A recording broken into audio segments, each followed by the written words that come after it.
All right, guys, we have another grown-up rule that is a myth. And so the location of the research today is at Puffy's Tissue Plant in Brookline, Massachusetts. It takes place on March 2nd, 1998 at 2:30 in the afternoon. And the author's log was he entered the plant as tissue tester. Below safe, find grown-up rule number 82. Quickly catch a cold and then blast to safety with a sneeze. All right, so rule number 82. I think I told you this yesterday. Don't pick your nose. The official reason that parents will tell you is it's gross and it's disgusting. And the truth, actually picking your nose is gross and disgusting. However, that's not the real reason, which is to stop your brain from deflating. And let's hear the story behind this. The air pipeline that keeps your brain inflated runs past the nostrils to a vast pumping station. The air pipeline that keeps your brain inflated runs past the nostrils to a vast pumping station inside your head. There, floating majestically from its moorings, linked to thousands of ingrown hairs, is the magnificent human brain, swaying gently in the breeze until you stick a finger up your nose. This intruding digit will certainly dent the pipeline.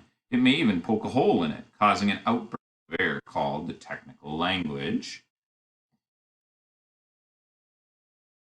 In technical language, a sneeze. This minor damage is quickly patched by mending muscles.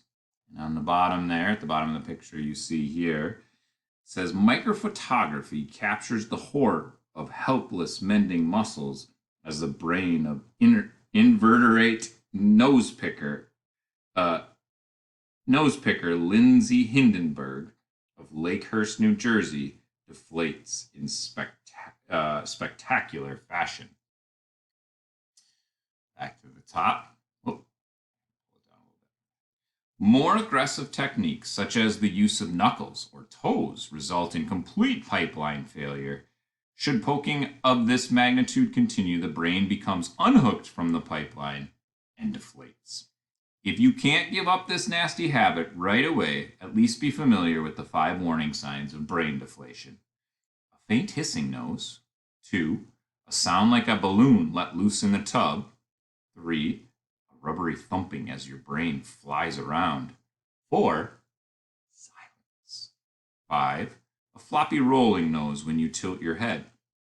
Although this baggy brain still works, it won't absorb much new information, so it pays to fix it before the next spelling test. Here's a simple way. Number 1, shine a flashlight up your nose. Just as a plant turns toward the sun, your brain will be attracted to the light shining up your nose and flop over to it. Your brain will then be centered over the pipeline and ready for inflation. 2, hold your nose and hum. Finger pressure stabilizes the pipeline.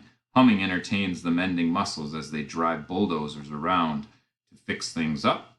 There is a more difficult to reinflate your brain, but it requires 4 years of college, 1 pair of pliers, and 3 feet of lead pipe. Okay, hopefully you enjoyed that one. Be thinking about what you're going to choose tomorrow, because tomorrow you will be picking a rule and a story that goes along with it. Okay? All right, guys. Hope you enjoyed it.